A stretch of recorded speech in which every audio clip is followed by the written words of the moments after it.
अवॉक्स अवॉक system की बात जहां तक हम करते हैं वो खरीदने की बात भारत कर रहा है। राफेल हमारे पास है और रूस की जहां तक हम बात करते हैं तो रूस से रक्षा सौदे पर पूरी बातचीत हमारी हो चुकी है, तैयारी के साथ हम इस वक्त हैं। और गलवान में जिस तरीके से वो झड़प हुई उसके सबूत भी कहीं ना कहीं मिल चुके हैं जो चीन छिपाने की कोशिश कर रहा है। और चीन की तरफ से यही कहा गया कि ऐसा इंसिडेंट नहीं हुआ, हमारे सैनिक नहीं मारे गए। क्या चीन की तरफ से ये बात छुपाना किसी बात की ओर इशारा करता है कि चीन क्या कुछ रणनीति अपनाने वाला है? और वो यही कह रहा है कि हमारे अंदर कैसा इंसिडेंट नहीं हुआ, हमारे सैनिक नहीं मारे गए, जबकि सबूत दिखाते हैं कि किस तरीके से वहां पर कब्रें हैं, उनकी लाशें वहां पर पहुंचाई गई थी। किसी भी कम्युनिस्ट स्टेट में आप देख लीजिए, नॉर्थ वियतनाम है, वो सॉरी नॉर्थ कोरिया है और चाइना है, ये जितने भी कम्युनिस्ट स्टेट हैं वो कभी भी अपने अंदर की बात बाहर निकलने नहीं देते, चाहे उनको जितना भी नुकसान हो जाए। और मेरा अपना ये विचार है कि ये कभी भी एक्सेप्ट नहीं करेंगे कि उनका किसी तरह का नुकसान हुआ। बिल्कुल। और जहां तक ये जो आप कह रहे हैं जो एवैक्स का, लेट मी टेल यू, हम लोग ऑलरेडी हमारे पास हैं और इसके अलावा हम 2 और प्रोक्योर करने वाले हैं 24/7 कांस्टेंट सर्विलेंस मेंटेन करने के लिए। दूसरी चीज, आप सिर्फ कंफाइंड लद्दाख में मत रखिए। हम लोगों ने जब ये, जैसे अभी गौर साहब बता रहे थे, स्ट्रेटेजिकली अपनी पोजीशन को इंप्रूव करने की चाइना ने कोशिश करी थी। बिल्कुल। और इंडियन जो हमारे जो ओहदेदार हैं और कमांडर्स हैं वो भी अपनी स्ट्रेटेजिक स्ट्रॉन्ग पॉइंट्स और वीकनेसेस को समझते हैं और अपनी वल्नरेबिलिटीज को समझते हैं। वो उसी मुताबिक से देखिए, अगर वो चाइना क्यों नहीं ऑक्यूपाई कर पाया, क्योंकि हम उसके लिए पहले से तैयार थे कि यहाँ पे शायद वो कोशिश कर सकता है, इसीलिए हम उसको सही समय पर रिटेलिएट कर पाए। और सदर्न पार्ट ऑफ मंगोंगसो बहुत स्ट्रेटेजिकली हमारे देश के लिए इंपॉर्टेंट है और उस पर हमेशा कांस्टेंट उसकी कोशिश रहेगी कैप्चर करने की। जहां तक आप मलाका स्ट्रेट की बात कर रहे हैं, जी स्ट्रेट्स ऑफ हॉर्मुज और मलाका स्ट्रेट का बीच का एरिया इंडिया आराम से डोमिनेट कर सकता है। इंडिया की भी आइलैंड टेरिटरीज हैं इंडियन ओशन में, जब चाहें हम उनका सी लेन्स को ब्लॉक कर सकते हैं, उनका पूरा ट्रेड को ब्लॉक कर सकते हैं। वो चाइना को मालूम है, इसीलिए उन्होंने पाकिस्तान से दोस्ती करके ग्वादार पोर्ट बनाने की कोशिश करी है, इसीलिए उनकी सीपेक बिल्कुल सही है, सही। हम पूरी रणनीति अपना रहे, आपके पास आएंगे, लेकिन सीधे लद्दाख से मोहम्मद इशराक हमारे साथ जुड़ रहे हैं। तमाम जानकारी सीधे लद्दाख से आप पहुंचाएंगे। बताइएगा मोहम्मद इशराक, इस वक्त क्या कुछ हलचल है? क्योंकि खबर मिल रही थी श्रीनगर और लद्दाख जो हाईवे है वो पूरी तरीके से आवाजाही के लिए आम लोगों के लिए बंद कर दिया गया, सिर्फ सेना की आवाजाही उस पर हो रही है। फटाफट से जानकारी दीजिएगा।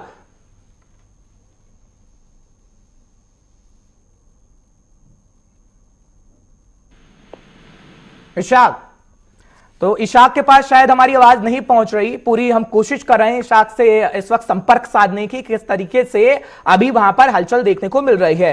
गौहर, जरा आप आइएगा और आप बताइएगा जिस तरीके से हम हलचल की बात कर रहे हैं, क्योंकि पहले जब गलवान का इंसिडेंट हुआ था तब भी जम्मू कश्मीर से ये खबर आई थी कि कुछ इलाकों से वहां पर स्कूलों को खाली कराया गया और पूरी तरीके से कहा गया कि वहां पर सेना की आवाजाही और सेना पूरी तरीके से काम करेगी। जब भी कहीं ना कहीं हमें आभास था कि कहीं कुछ तो बड़ा होने वाला है और हम अपनी रणनीति तैयार कर रहे थे, और एक बार फिर ये खबर आ रही है जिस तरीके से झड़प हुई और श्रीनगर लद्दाख हाईवे को पूरी तरीके से बंद कर दिया गया है। तो ये तो है कि कुछ ना कुछ भारत सरकार करेगी, क्योंकि हम लगातार जवाब देते आए हैं। पहले हम कुछ नहीं बोलते, हम शांति प्रिय देश हैं, लेकिन लगातार हम जवाब भी देते आए हैं, चाहे कोई भी दुश्मन देश हो। इशफाक की बात बिल्कुल सही है। हर्ष के सिचुएशन जो है वो किस तरीके की बनी हुई है ये किसी से छुपी नहीं है। लेकिन इससे पहले कि मैं श्रीनगर लेह हाईवे पर आपके पास हूँ, एक बड़ी चीज, बड़ा इंपॉर्टेंट डेवलपमेंट आज है गलवान को लेकर। जब गलवान का जिक्र हम कर रहे थे तो लगातार चीन ये कह रहा था कि देखिए कोई फौजी उनका मारा नहीं गया, लेकिन फिर हमने ये भी बताया था अपने प्रोग्राम के अंदर, हमने दिखाया था कि किस तरीके से चीन के एक सोशल मीडिया हैंडलर ने एक तस्वीर पोस्ट हुई थी जिसके बाद उसको ट्विटर पर चढ़ाया गया था। ट्विटर ट्विटर ने उसको फिर हटा दिया था, लेकिन अब तस्वीरें जो हैं वो काफी वायरल हो रही हैं। उन कब्रों को दिखाया जा रहा है जहां पर चीन के फौजियों को दफनाया गया है। दैट मींस चीन जो छुपाने की कोशिश कर रहा था विश्व से, वो अब आहिस्ता आहिस्ता करके खुल के सामने आ रहा है और उनकी जो पॉलिसी थी वो उसमें वो फेल हुए। अब जहां तक लद्दाख शाहरा की हम बात करें, जो मेन रोड है जो इस वक्त जा रहा है, मेरे ख्याल से अभी जो टॉप प्रायोरिटी रहेगी एडमिनिस्ट्रेशन की वो यही रहेगी कि जो इंपॉर्टेंट व्हीकल्स हैं, जो काफी जरूरी गाड़ियां हैं, उनको टॉप प्रायोरिटी पर भेजा जाए, क्योंकि मौसम का मिजाज मैंने पहले ही कहा कि लगातार बिगड़ा हुआ है। इस बीच कोई कमी ना रहे, उसको on top of the agenda लिया जाता है। यही वजह है कि प्रायोरिटी उन चीजों को जो है वो दी जा रही है। ये दूसरी बात है। और तीसरा जो खबर अभी लद्दाख के बेल्ट से आ रही है, जहां पर ये पैंगोंग सो TSO का इलाका है और आसपास का एरिया है, वहां पर सेना ऑलरेडी डिप्लॉयड थी और सेना के साथ साथ कुछ दूरी पर वहां सिविलियन आबादी भी थी, जिनके साथ सेना इस वक्त संपर्क में है और हो सकता है उन्हें थोड़ा सा और पीछे खींचा जाए ताकि अगर कोई इंसिडेंट होता है तो सेना को कोई नुकसान ना हो। अभी ये भी अनऑफिशियली हम खबर अपने व्यूअर्स को बता रहे हैं, लेकिन ये सारी परिस्थितियां जो है, ये सारी चीजें जो है वो लगातार चल रही है जम्मू कश्मीर की। बिल्कुल, आपके पास आएंगे, सीधे लद्दाख लिए चलते हैं अपने दर्शकों को। मोहम्मद इशाक हमारे साथ लाइव जुड़े हैं। इशाक, जानकारी दीजिएगा किस तरीके की हलचल है, क्योंकि इशफाक गौर जिस तरीके से बता रहे हैं जो हलचल इस वक्त चल रही है और श्रीनगर लद्दाख हाईवे को अभी पूरी तरीके से बंद कर दिया गया है, सेना की आवाजाही सिर्फ वहां है, वहां से पूरी अपडेट फटाफट से दीजिए। जी हर, जिस तरह से कल के इंसिडेंट के बाद, जिस तरह से कल चाइना PLA ने वायलेट करने की कोशिश की स्टेटस क्यू को, तो उसकी बड़ी जवाब हमारे सेना ने देने के बाद से, अगर हम ग्राउंड सिचुएशन की बात करें, इस वक्त मैं ठीक लद्दाख में मौजूद हूँ। यहाँ से लगभग 200 किलोमीटर दूर ईस्टर्न लद्दाख में साउथ बैंक जो है पैंगोंग त्सो पे जिस तरह से माहौल देखने को मिला कल, इसके बाद से यहाँ के लोग कहीं न कहीं अब जो है ये रहे हैं कि अब जो है चाइना को कड़ी से कड़ी जवाब हमारी तरफ से देने की जरूरत है। वही सेना के बयान में भी साफ साफ कर दिया है कि जिस तरह से डायलॉग के जरिए मसला हल हो जाए, ठीक, बाकी हम मिलिट्री सतह पे भी, बाकी लोग बार बार ये कह रहे हैं जिस तरह से अभी तक मिलिट्री सतह पे, मिलिट्री लेवल पे, अगर हम मिनिस्ट्री लेवल पे, डिप्लोमेटिक लेवल पे बातचीत लगातार जारी है, लेकिन फिर से कशीदगी लद्दाख के ईस्टर्न में देखने को मिल रहा है। उसको मद्देनजर रखते हुए हमारी तरफ से, हमारी सेना की तरफ से और हमारी सरकार की तरफ से चाइना को जवाब देने की जरूरत है। जिस तरह से सेना ने इस बार चाइना की इस जो है नाजायज घुसपैठी को लेके कड़ी से कड़ी जवाब दी, तो उसी तरह से आगे भी चाइना को कड़ी से कड़ी जवाब देने की जरूरत है। अच्छा, आएंगे आपके पास भी, अगर कोई भी बड़ी खबर आपको मिले आप हाथ उठाइएगा, हम सीधे आपके पास रुक करेंगे। लद्दाख से सीधा आप लाइव जुड़े हुए हैं।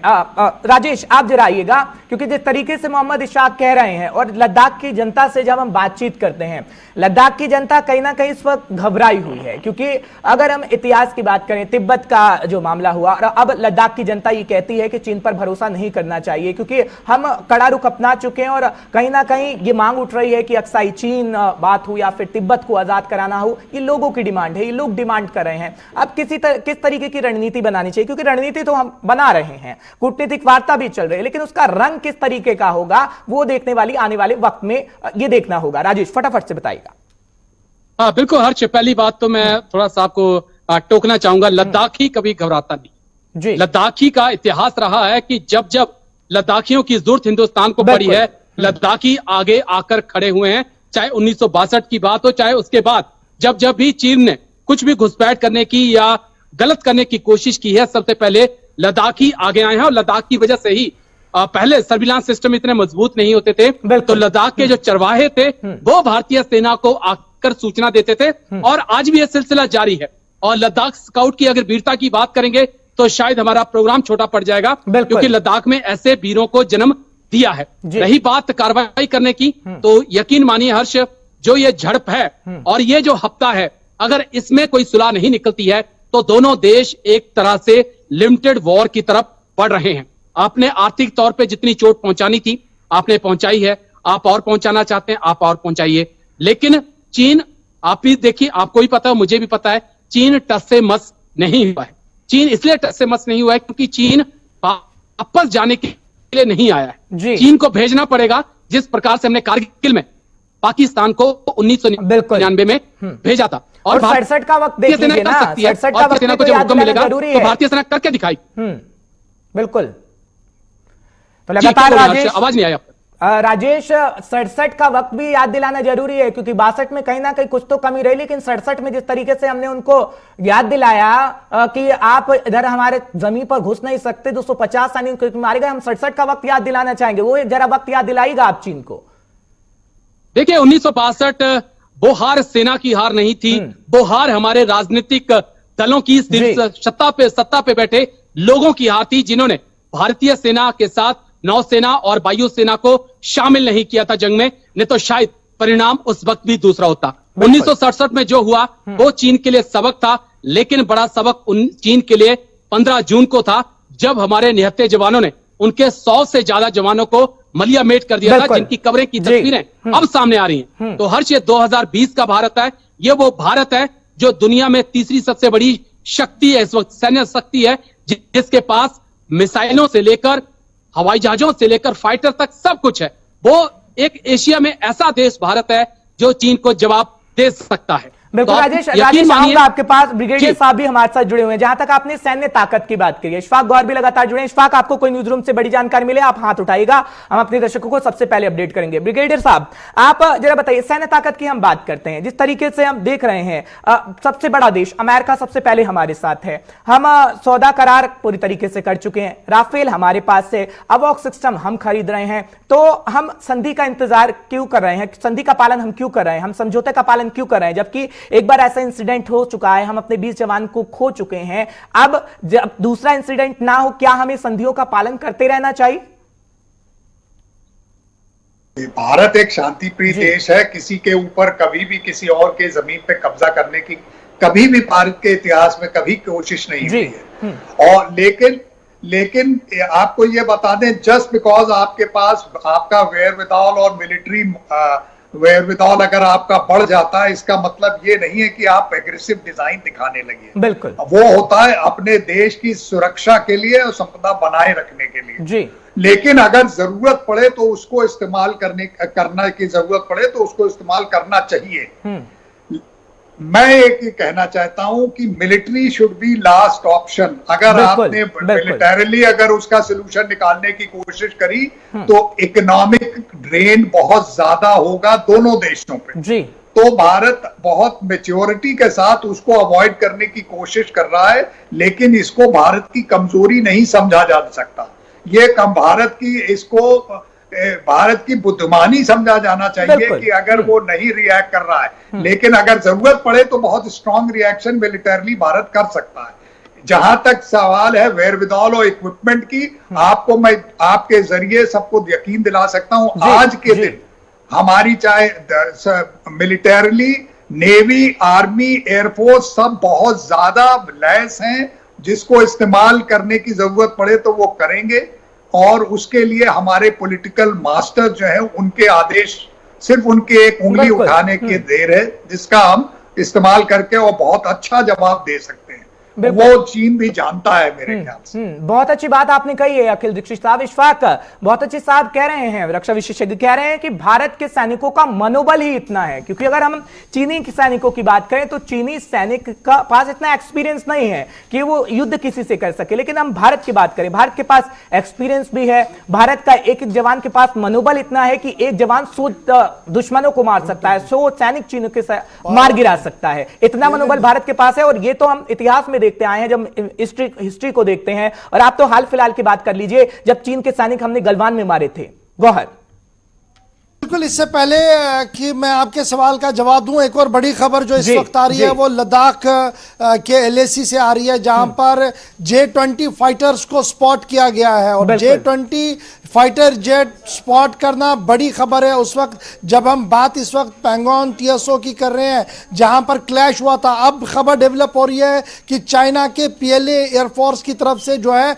वो J-20 हवा में उतारे गए हैं और लगातार उनकी स्लॉटी की जा रही है। अब यहां से इंडियन एयरफोर्स जो है वो मॉनिटरिंग करेगी और ये सिचुएशन जो है और एक्सक्लेट हो रही है। एक तरफ से चुशूल में इस वक्त बात हो रही है और दूसरी तरफ से जो हम बड़ी खबर आपको बता रहे हैं वो J-20 का हवा में आना, ये मैटर करता है कि डिजाइन जो कुछ किया गया है कि हम बात करेंगे, आपको लो गुड मूड में रखेंगे, लेकिन अपना मिलिट्री माइट आपको दिखाते रहेंगे, शायद अब यू टर्न हो सकता है, सिचुएशन वहां की ओर चली गई है। बड़ी खबर हम अपने दर्शकों को बता रहे हैं कि चुशूल में बैठक चल ही रही है, लेकिन J20 भी हवा में इस वक्त चाइना की तरफ से सामने कर दिए गए। और एक और जो ऑफिशियल कंफर्मेशन, चूंकि अभी तक हम सूत्रों से चला रहे थे, जो लद्दाख हाईवे है अब उसको ऑफिशियली क्लोज कर दिया गया है। बड़ी खबर, ऑफिशियली उसको क्लोज कर दिया गया है। और तीसरी बात, जो पैंगोंग TSO के पास लोग थे, जैसे मैंने कहा था, उनके साथ राब्ता हो रहा है, उन्हें भी